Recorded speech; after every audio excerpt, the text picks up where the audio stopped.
কোথায় গিয়েছিলিস সকালবেলা? না আছে পড়াশোনা, না সংসারের একটা কাজ করিস। সকালবেলা ঘুম থেকে উঠে পাড়া বেড়াতে বেরিয়েছিস কেন মা? সকাল সকাল চিৎকার করছো? চিৎকার করছো মানেটা কি? কলেজ যাবি না? কটা বাজে খেয়াল আছে? যাচ্ছি মা, আমার খেয়াল আছে। ঠিক আছে, যা, তাড়াতাড়ি স্নান করে আয়। কি অদ্ভুত ছেলে একটা, এত বড় হয়ে গেল, কোনো সিরিয়াসনেস নেই। বিক্রম কলেজের ব্যাগটা কাঁধে নিয়ে বেরিয়ে পড়ল। বিক্রমকে দেখতে পেয়ে তমাল জিজ্ঞাসা করল, আরে বিক্রম, তুই এখানে? কলেজে যাসনি কেন? এমনি যাইনি, মনটা ভালো লাগছে না। তমাল বলল, মন ভালো লাগছে না? চল, তোর মন ভালো হয়ে যাবে। তোকে এমন একটা জায়গায় নিয়ে যাব, চল। বিক্রম বলল, না রে, আমি যাব না, আমার কাছে টাকা নেই। তমাল বলল, তোর কাছে কখন টাকা থাকে ভাই, যে আজ টাকা নেই বলছিস? এটা অনেক পুরনো বাহানা হয়ে গেছে। তোকে টাকার চিন্তা করতে হবে না, তুই চল আমার সাথে। হঠাৎ তমালের ফোনটা বেজে উঠল। কে মা? হ্যাঁ বলো। আচ্ছা ঠিক আছে, আমি নিয়ে যাচ্ছি। ঠিক আছে, তাড়াতাড়ি যাব। কিছু মনে করিস না বিক্রম, মা ডাকছে, বাড়ি যেতে বলছে, একটু দরকার আছে।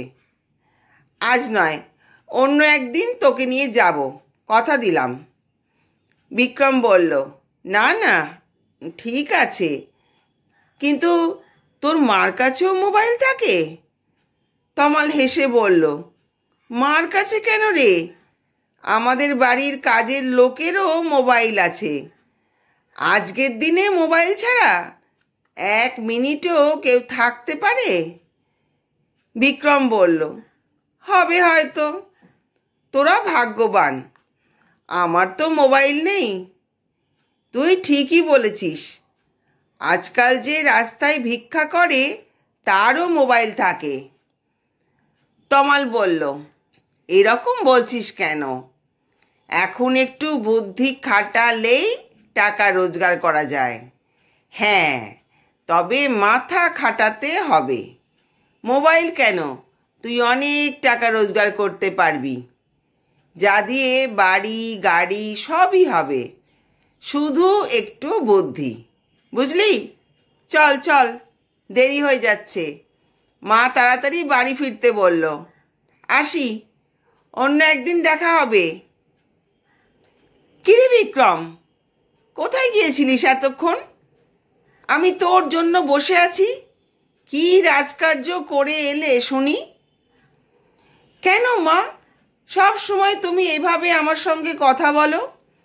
আমার একদম ভালো লাগে না। কই, কখনো তো আমাকে জিজ্ঞাসা করো না কি লাগবে আমার, কি ইচ্ছা, আমি কি ভালোবাসি। আমারও তো মন আছে, আমারও তো শখ আছে। ঠিক বলেছিস, শখ আছে। একবার ভেবে দেখেছিস কিভাবে আমি তোর লেখাপড়ার খরচ, পোশাকের খরচ, টিউশনির টাকা, ইলেকট্রিকের বিল, বাড়ি ভাড়া দিই? কোথায় পাবো এত টাকা? কোথায় কিছু রোজগার করে সংসারে সহযোগিতা করবি, তা না করে শখ আনন্দ এইসব কথা বলিস কিভাবে? বিক্রম মায়ের কথাগুলো শুনে আর কোনো উত্তর দিল না।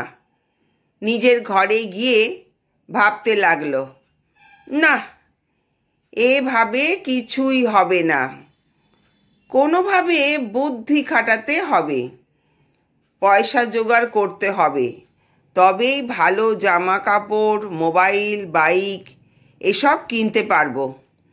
দেখি কি করা যায়। পরের দিন বিক্রম সকালবেলা বাড়ি থেকে বেরিয়ে পড়ল। মাথার মধ্যে শুধু ঘুরছে কিভাবে কি করা যায়।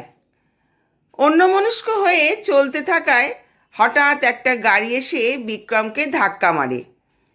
বিক্রম রাস্তায় পড়ে যায়। গাড়ি থেকে এক ভদ্রমহিলা নেমে এসে বিক্রমকে রাস্তা থেকে তুলে নিজের গাড়িতে বসান। ড্রাইভার, চলো দেখি সামনে কোথাও ডাক্তারখানা দেখে গাড়িটা দাঁড় করাও। বিক্রম বলল, না ম্যাডাম, সেই রকম কিছু হয়নি, আপনি আমাকে নামিয়ে দিন।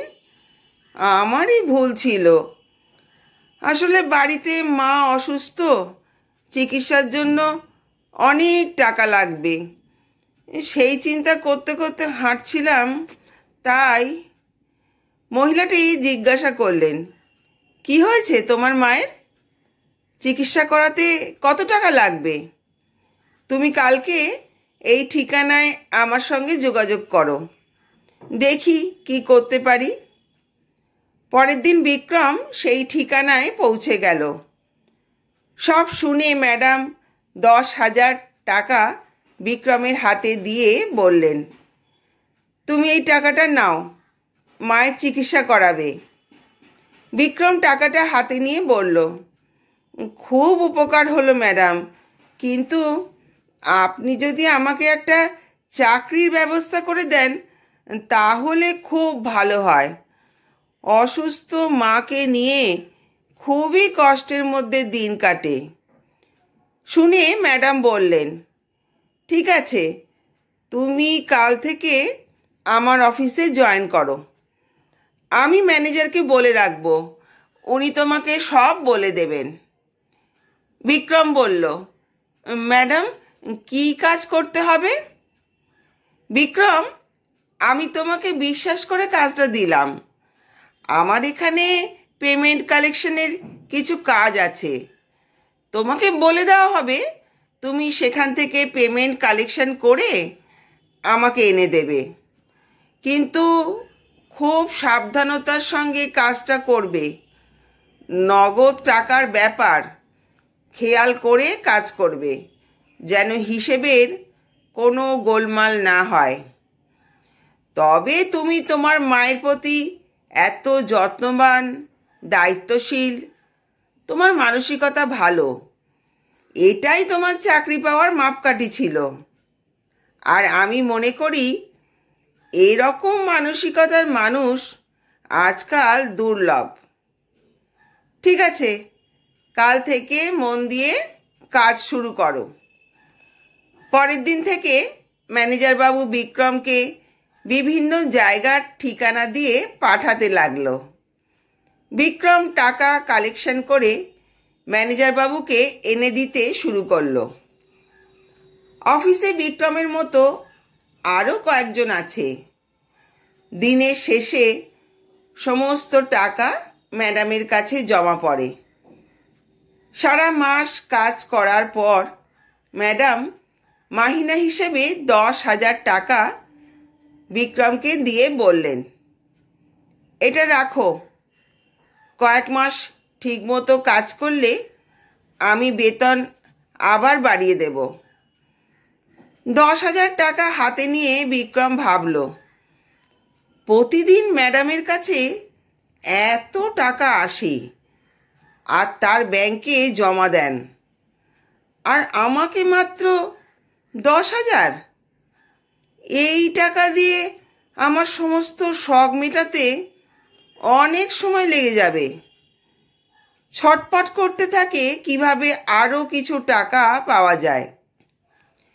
বিক্রম মাঝে মাঝে ম্যাডাম না থাকলে ম্যাডামের চেম্বারে ঢুকে ড্রয়ার থেকে অল্প অল্প করে টাকা নিতে শুরু করে। কয়েকদিন এভাবে চলার পর ম্যাডামের মনে সন্দেহ হয়, তার ড্রয়ারে টাকা কম হচ্ছে, কিন্তু কে নিতে পারে? এটা ভেবে একদিন অফিস বন্ধ হয়ে যাওয়ার পর ম্যাডাম আবার অফিসে এসে মিস্ত্রি দিয়ে একটা সিসি ক্যামেরা লাগান।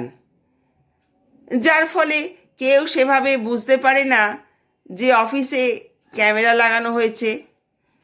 যেহেতু বাকি কর্মচারীরা অনেক পুরনো, তাই পরের দিন ম্যাডাম লাঞ্চের সময় বিক্রমকে রুমে বসে কিছু কাজ করতে বললেন।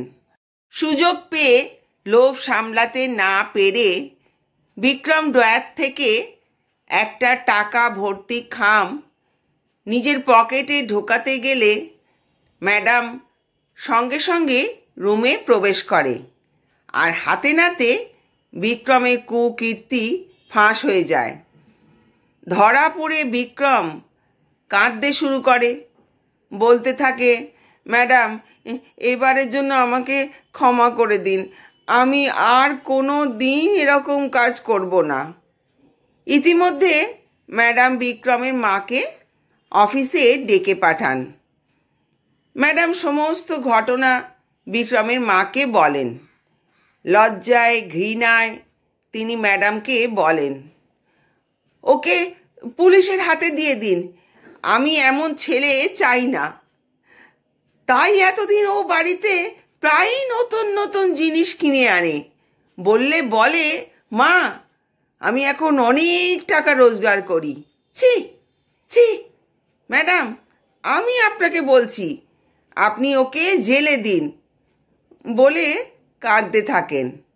ম্যাডাম বলেন, না না, আমি এ কাজ করব না। আমি জানি বিক্রম আপনার একমাত্র ছেলে, ওকে নিয়ে আজও আপনি বেঁচে থাকার আনন্দ খুঁজে পান।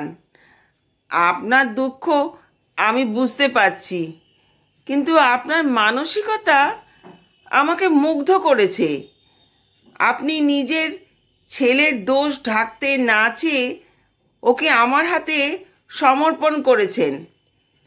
বিক্রমের মা কাঁদতে কাঁদতে বলতে থাকেন, ও দোষী হলেও আমিও দোষী। আমি আমার ছেলেকে ঠিকমতো মানুষ করতে পারিনি।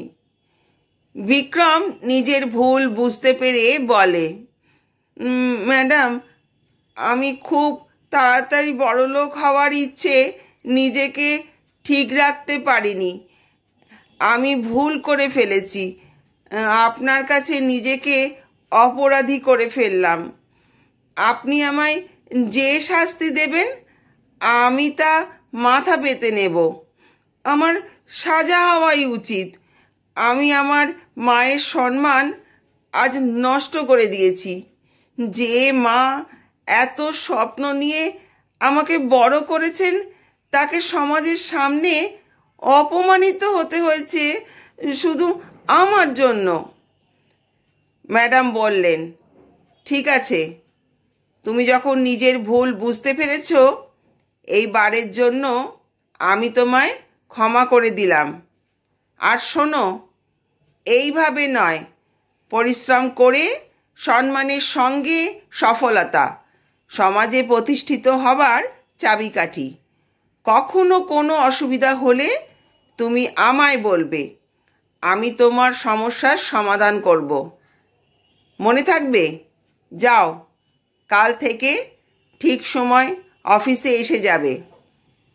বন্ধুরা, গল্পটা ভালো লাগলে চ্যানেলটা সাবস্ক্রাইব করে পাশে থাকার অনুরোধ রইল। সবাই সুস্থ থেকো, ভালো থেকো। ধন্যবাদ।